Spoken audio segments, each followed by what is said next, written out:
Close your eyes for a second and imagine the biting, agonizing pain of -40 degrees slicing through your skin, a temperature where human biology begins to shut down in mere minutes, and your only defense is your own mind. We have this persistent, almost arrogant modern illusion that our Ice Age ancestors were just primitive brutes shivering in dark, damp caves alongside predatory beasts, hoping they wouldn't become midnight snacks for a 2,000-pound cave bear. But let me shatter that myth right now, because the truth is, the people who shared your exact brain chemistry didn't just survive the most brutal climate apocalypse in human history by hiding in the dark. They became the world's very first master architects, engineering shelters so mathematically perfect that modern military survival schools are still copying their blueprints today. First, instead of battling the lethal surface winds, these ancient engineers looked down, realizing that the Earth itself was a massive thermal battery, leading them to excavate precise subterranean bunkers. They didn't just dig random holes. They calculated the exact geothermal sweet spot, usually 6 to 8 feet deep, where the soil maintained a stable, life-saving temperature, creating an underground microclimate that neutralizes the freeze-or-death above, proving that true survival often means adapting to your environment rather than fighting it. But what if the ground was frozen solid, or you were stranded on the open steppe? You build a fortress out of monsters. In places like ancient Ukraine, archaeologists unearthed something straight out of a dark fantasy novel. Massive aerodynamic domes constructed entirely from the interlocking bones and curved tusks of nearly 100 woolly mammoths, carefully puzzle-pieced together to distribute weight flawlessly. This wasn't just desperate scavenging.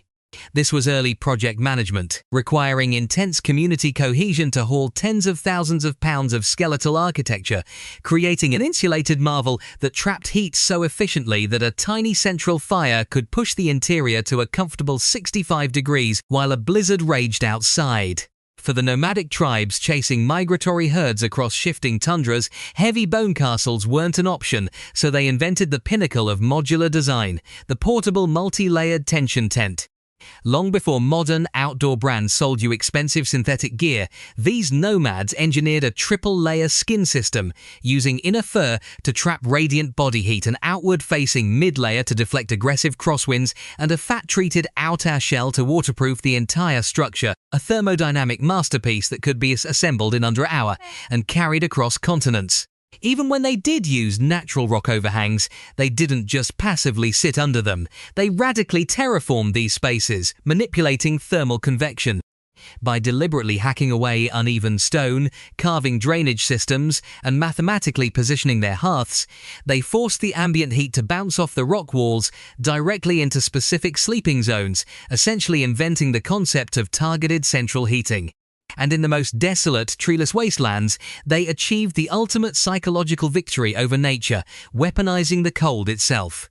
They compacted snow and ice blocks into heavily reinforced temporary shelters, utilizing the microscopic dead air pockets trapped inside the snow crystals to stall heat transfer, effectively using the very element trying to kill them as an impenetrable shield of insulation.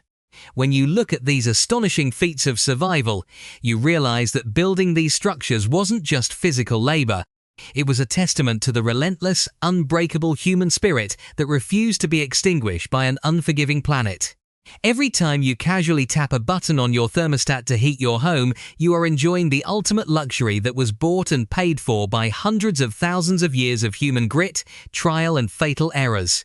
You carry the exact same resilient DNA, the exact same capacity for genius under extreme pressure, and while your daily challenges might not involve outsmarting a glacier, that ancient problem-solving machinery is still awake inside you, waiting to be used.